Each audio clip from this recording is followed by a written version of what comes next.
রাসূলুল কারীম বাংলাদেশে জামাত ইসলামী কেন্দ্র ঘোষিত কর্মসূচির অংশ হিসাবে আজকে বাংলাদেশে জামাত ইসলামী ঢাকা মহানগরী কর্তৃক আজকের এই মানববন্ধন যাত্রাবাড়ি থেকে শুরু করে গাবতলী পর্যন্ত অনুষ্ঠিত হতে যাচ্ছে।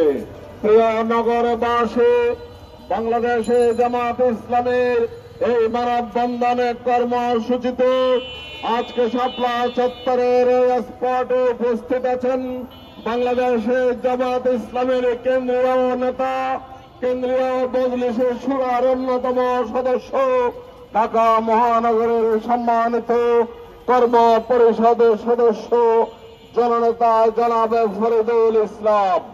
আরো উপস্থিত আছেন বাংলাদেশে জামাত ইসলামী ঢাকা মহানগরের মজলিসে শুরারের সদস্য জননেতা মাহমুদুল হাসান, মজলিসে শুরারের সদস্য জননেতা মোহাম্মদ শাহজাহান, অন্যান্য নেতৃবৃন্দ, সমবেত নগরবাসী, আসসালামু আলাইকুম ওয়া রাহমাতুল্লাহি ওয়া বারাকাতুহু।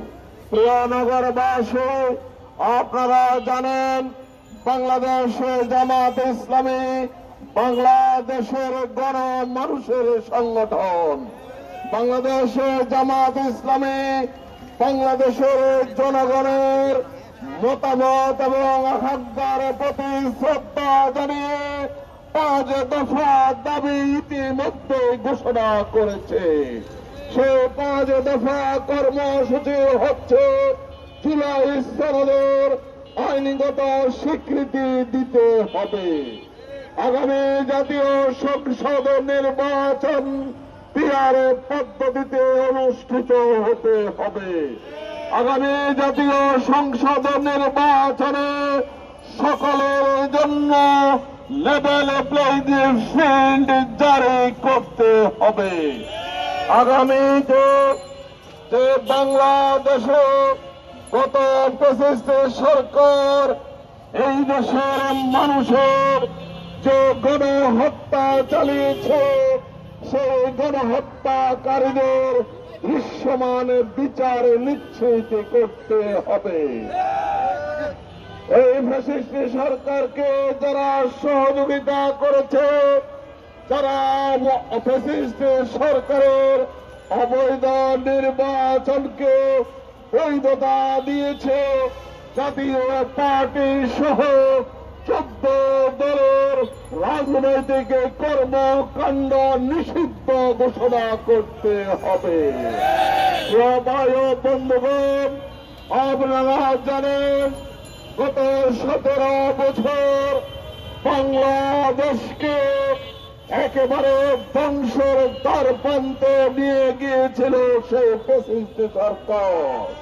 24-এর গণ আন্দোলনের মাধ্যমে ফ্যাসিস্ট সরকারের প্রধান শেখ হাসিনা ক্ষমতা ছেড়ে পালিয়ে যেতে বাধ্য হয়েছে। তাই আজকে বাংলাদেশে আওয়ামী লীগের রাজনীতি সকলে কর্মকাণ্ড নিষিদ্ধ ঘোষণা হয়েছে। আমাদের দাবি হচ্ছে আওয়ামী লীগ তথা ফ্যাসিস্ট সরকারের দোসর, তাদের সহযোগী জাতীয় পার্টি সহ 14 দলের রাজনৈতিক কর্মকাণ্ড নিষিদ্ধ ঘোষণা করতে হবে। ভাই ও বন্ধুগণ, আগামী জাতীয় সংসদ নির্বাচন পিআর পদ্ধতিতে অনুষ্ঠানের দাবিতে আজকের এই মানববন্ধন। আপনারা জানেন বাংলাদেশে স্বাধীন হয়েছে 54 বছর। এই 54 বছরে তথাকথিত পদ্ধতিতে নির্বাচনের মাধ্যমে বাংলাদেশের সংখ্যাগরিষ্ঠ মানুষের মতামতকে উপেক্ষা করে একক দল সরকার গঠন করে 30 থেকে 32% ভোট পেয়ে সরকার গঠন করেছিল। অথচ 70% ভোটারের মতামতের প্রতি বিদ্যাঙ্গুলি প্রদর্শন করে এককভাবে সেই দল স্বৈর শাসন দেশে প্রতিষ্ঠা করেছিল। বাংলাদেশে জুলাই বিপ্লবের পর এই দেশের মানুষ অতীতের যে কোনো সময়ের তুলনায় অনেকে সচেতন, অনেকে বুদ্ধিমান। তারা আজকে সিদ্ধান্ত নিয়েছে পরিবর্তন চাই, পরিবর্তন চাই, পরিবর্তন চাই। তাই তথাকথিত সনাতন পদ্ধতিতে আর কোন নির্বাচন এই দেশের মানুষ মেনে নেবে না, নেবে না, নেবে না। এই দেশের ৭৫% মানুষ বাংলাদেশের ৩৬টি রাজনৈতিক দলের মধ্যে ২৫টি রাজনৈতিক দল পিআর পদ্ধতির প্রতি সমর্থন জানিয়েছে। তাই বাংলাদেশে জামাত ইসলামী জনগণের দাবির প্রতি শ্রদ্ধা জানিয়ে আগামী জাতীয় সংসদ নির্বাচন পিআর পদ্ধতিতে অনুষ্ঠিত করার জন্য অন্তর্বর্তীকালীন সরকারের প্রতি দাবি জানিয়েছে। প্রিয় দেশবাসী, সম্মানিত নগরবাসী, পিআর পদ্ধতিতে যদি নির্বাচন হয় তাহলে বাংলাদেশের সকল ভোটারের ভোটের মূল্যায়ন হবে। পিআর পদ্ধতিতে যদি নির্বাচন হয় তাহলে আর বাংলাদেশে কোন ফ্যাসিস্টের জন্ম হবে না। পিআর পদ্ধতিতে যদি নির্বাচন হয় সকল দলের অংশগ্রহণের মাধ্যমে একটি টেকসই সরকার প্রতিষ্ঠিত হবে।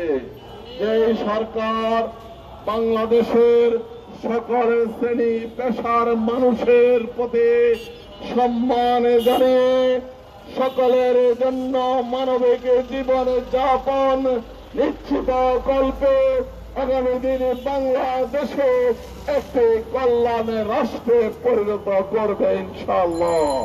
তাই এই পিআর পদ্ধতি নির্বাচনের প্রতি সকলের প্রতি আমাদের উদাত্ত আহ্বান, আসুন মানুষের ভোটের মূল্যায়নের লক্ষ্যে ফ্যাসিস্টকে বাংলাদেশ থেকে চিরতরে বিদায় করার লক্ষ্যে আগামী জাতীয় সংসদ নির্বাচন পিআর পদ্ধতির দাবিতে সকল দল মত নির্বিশেষে সকলকে ঐক্যবদ্ধভাবে এই দাবির প্রতি সমর্থন জানানোর জন্য উদাত্ত আহ্বান জানিয়ে আমার বক্তব্য শেষ করছি।